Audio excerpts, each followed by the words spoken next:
Deal کرنا آسان ہوتا ہے، ان سے بوٹ جو صاف کروانے ہیں وہ آسان ہوتے ہیں۔ تو یہ ڈرامے بازیاں اس طریقے سے جو ہے وہ کر رہے ہیں۔ اب زرداری جو ہے وہ پہنچ گئے ہیں دبئی عام ملاقاتوں کے لیے۔ کس سے بھائی؟ دبئی، پاکستان کے اندر یہ ملاقاتیں کیوں نہیں ہوتی؟ دبئی کے اندر ملاقاتیں ہوتی ہیں۔ اب بندہ سوچتا ہے یار نواز شریف سعودی عرب میں ہے تو شاید دوبارہ کوئی ان سے ملاقات ہونے جا رہی ہے، تو اس وقت تک نواز شریف سعودی عرب سے دبئی نہیں آ رہے۔ یہ خبر آپ کو دے رہا ہوں، بلکہ یہ آ چکی ہے اب تو۔ وہ سعودی عرب سے 25 تاریخ کو اب تک کی اطلاعات کے مطابق وہ لندن روانہ ہو رہے ہیں۔ تو زرداری صاحب یہاں کس سے ملاقاتیں کرنے کے لیے آئے ہیں؟ اس وقت اقتدار کی جنگ ہے، اور جنگ یہ ہے کہ بھئی بلاول کو وزیر اعظم بناؤ، دوسری طرف یہ ہے کہ نواز شریف وزیر اعظم بنے گا، اور یہ سارے جو ہے عمران خان کو مائنس کر دو، اسی کام کے اندر لگے ہوئے ہیں۔ تو دوسری طرف نواز شریف جو ہے وہ لندن روانہ ہو رہے ہیں، اور مریم بی بی جو ہے وہ روانہ ہوں گی پاکستان۔ 2-3 مہینے وہ چلائیں گی یہی جو کھیل اور تماشا کہ آپ کا لیڈر نواز شریف آ رہا ہے، جلسے جلوس ہوں گے۔ پی ٹی آئی کے لوگوں کو آپ شیر کو پنجرے میں بند کر کے گیدڑوں کو آپ کھلا چھوڑ دیں اور وہ کہنا شروع کر دیں کہ ہم شیر ہیں، تو بھئی وہ پھر بھی آپ شیر نہیں ہیں، آپ گیدڑ ہیں۔ چونکہ شیر تب ہے، آپ مقابلہ تب ہے جب عمران خان کے لیے بھی وہی فیلڈ ہو اور جو ان کے کینڈیڈیٹس ہیں ان کے لیے بھی فیلڈ ہو، تاکہ فری اینڈ فیئر الیکشن ہو۔ ایسے الیکشن کی کیا کریڈیبلٹی ہے جو اس وقت تماشا کیا جا رہا ہے، اور یہ ملک کے ساتھ کھیلا جا رہا ہے، یہ ملک کے ساتھ اس وقت جو ہے یقیناً کھیلا جا رہا ہے۔ تو اب یہ جو ہے وہ پہنچ گئے ہیں زرداری اور نواز شریف۔ اب ایک جو جج صاحب ہیں انہوں نے جو فیصلہ دیا آپ سن چکے ہیں بہت سارے دوستوں سے، لیکن اس کے اندر جو خاص طور پر انہوں نے بات کی ہے کہ 9 مئی واقعات کے حوالے سے، یہ ایڈیشنل سیشن جج ہیں اسلام آباد کے، 9 مئی کا واقعہ ہوا، عمران خان جو ہے وہ رینجر کی کسٹڈی میں، اور اس کے بعد یہ سارے جو ہنگامے ہوئے اس میں اتنے 22-30 مقدمات عمران خان پر ڈال دیے گئے۔ تو اب انہوں نے لکھا کہ یہ جو درجنوں مقدمات ہیں یہ مزے کا خیز ہیں اور بدنیتی پر مبنی ہے، یعنی حکومت کا وہ سارا بیانیہ ایک بات ضمیر جج نے، جو اس وقت بھی انسانی حقوق اور قانون کے ساتھ کھڑا جج ہے، اس نے یہ الٹ دیا ہے۔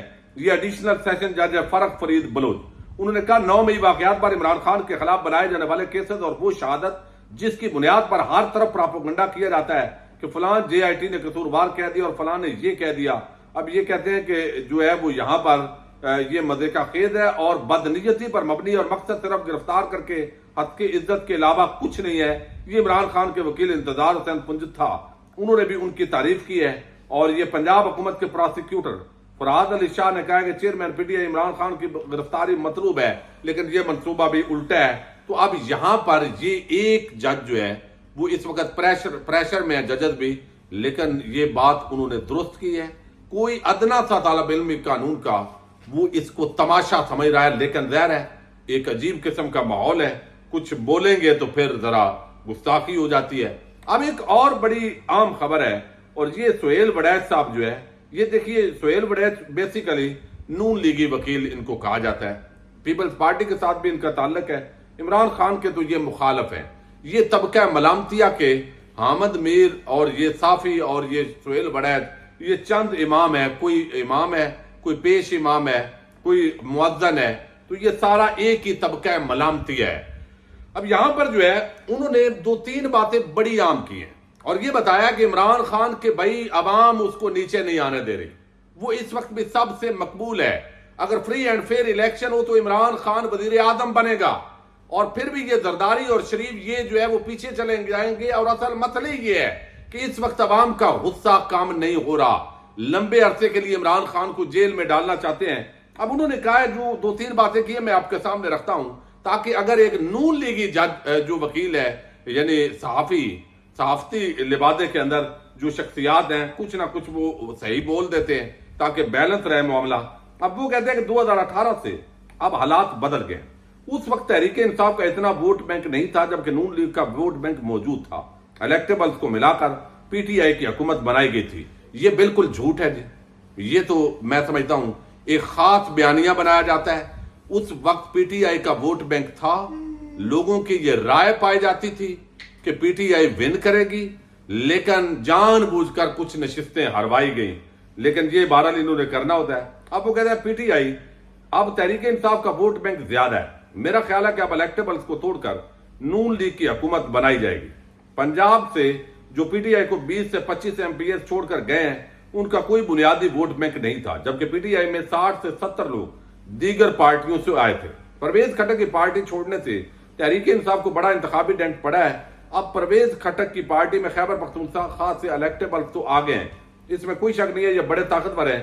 کیا تحریک انصاف کا ووٹ بینک بھی ان کے ساتھ آیا ہے؟ اب دیکھنا یہ ہے کہ استحکام پاکستان پارٹی کی طرف پرویز خٹک اب بیانیہ بنا پائیں گے تو نہیں بنا پائیں گے. وڈائے صاحب خاص طور پر کے پی کے اندر تو جو لوگ باضمیر ہیں وہاں تو یہ بیانیہ نہیں بنے گا، بلکہ الٹا نفرت جو ہے وہ پھیل رہی ہے. پھر وہ کہتے ہیں کہ اس میں کوئی شک نہیں ہے کہ پی ٹی آئی کا ووٹ بینک برقرار ہے اور وہ غصے میں بھی ہے. یہ غصہ اس وقت تک نہیں اترے گا جب تک الیکشن نہیں ہو جاتے. پارٹی کارکنان 9 مئی کے واقعات کو چیئرمین پی ٹی آئی کی غلطی سمجھتے ہوئے بھی ان کے ساتھ چل رہے ہیں. اب یہ غلطی پتہ نہیں کون چل رہا، ظاہر ہے یہ نہیں ہونے چاہیے تھے، یہ تو بات درست ہے، لیکن جن لوگوں نے اس کے بعد یہ کیا ہے اس سے جو عمران خان کا بیانیہ ہے اس کو تقویت ملتی ہے کہ یہ پری پلان عوامی ریاکشن چونکہ پتہ تھا آئے گا اور اس کو ایک طریقے سے استعمال کیا گیا اور کوئی بہانہ نہیں مل رہا تھا. وہ کہتے ہیں میرا خیال ہے کہ بھٹو نے بھی کئی غلطیاں کی لیکن ووٹ بینک برقرار رہا. لوگ ایک وقت کا انتظار کرتے ہیں، جب غلطیاں بہت بڑھ جاتی ہیں تو پھر وہ پارٹی چھوڑتے ہیں اور ووٹ بینک ٹوٹنے میں 8 سے 10 سال جاتے ہیں. اگر اسے پہلے توڑا جائے تو اس کے لیے بڑی تعداد میں بندے توڑنے اور پالیٹکس کھیلنی ہوتی ہے. پھر وہ کہتے ہیں کہ کاف لیگ اور نون لیگ سے 70 سے 80 لوگ تحریک انصاف میں شامل ہوئے تھے، تب جا کر 2018 میں پی ٹی آئی کی حکومت بنانے میں کامیابی ہوئی. یہ درست ہے کہ لوگ مختلف پارٹیوں سے تحریک انصاف میں آئے، اسٹیبلشمنٹ کی سپورٹ بھی تھی، لیکن الیکشن والے دن تحریک انصاف کا چونکہ ووٹ زیادہ تھا، زیادہ لوگ جیت رہے تھے، کمزور حکومت چاہیے تھی، بنانا چاہتے تھے، لہذا انہوں نے سیٹیں کچھ کم بھی کی. اگر آزادانہ الیکشن ہوئے تو تحریک انصاف زیادہ سیٹیں جیت جائے گی اور پی ٹی آئی وفاق میں حکومت بھی بنا سکتی ہے اور پنجاب میں بھی زیادہ سیٹیں لے گی. فری اینڈ فیئر الیکشن ہو تو تحریک انصاف خیبر پختونخوا اور پنجاب سے مل کر حکومت بنا سکتی ہے، لیکن مجھے اس میں کوئی شک نہیں ہے کہ فری اینڈ فیئر الیکشن نہیں ہوں گے. یہ نون لیگ کے صحافی بتا رہے ہیں بھائی منصوبہ یہ ہے طاقتور حلقوں کا اور نون لیگ اور حکومت کا کہ بھائی یہ ہم نے فری اینڈ فیئر الیکشن نہیں ہونے دے رہے، چونکہ ہم جمہوریت کے اصل دشمن ہیں، انسانی حقوق کے اصل دشمن ہیں، تو ہم نے یہ کام نہیں کرنے دینا. اس کی وجہ یہ ہے کہ 2018 میں بھی فری اینڈ فیئر الیکشن نہیں ہوئے تھے. بھائی اس کی وجہ یہ کیا ہے کہ نہیں ہوئے تھے تو لہذا آپ بھی نہیں ہونے، تو بھئی اب تو کروا لیں آپ. یعنی بات بجائے اس کے کہ یہ صاف طبقہ ملامتیہ کے صحافی یہ جھنجھوڑیں، یہ بتائیں بھئی عوام کی یہ آواز ہے، فری اینڈ فیئر الیکشن کرواؤ، آئین قانون پر عمل درآمد کرو، یہ ڈنڈا چھوڑو اور عوام کی مانو. الٹا یہ دلائل دے رہے ہیں اس حق کے اندر کہ بھئی یہ توڑو پارٹی، پھر ہوگا یہ بات ہوگی. تو چیئرمین پی ٹی آئی نائل ہو جائیں یا انہیں جیل بھیج دیا جائے گا، شاید وہ الیکشن کمپین بھی نہیں کریں گے. اور یہی سب پچھلی دفعہ نواز شریف کے ساتھ بھی ہوا تھا، انہیں نائل کر کے جیل بھیجا گیا تھا، تبھی جا کر نون لیگ کے الیکٹیبلز ٹوٹے تھے.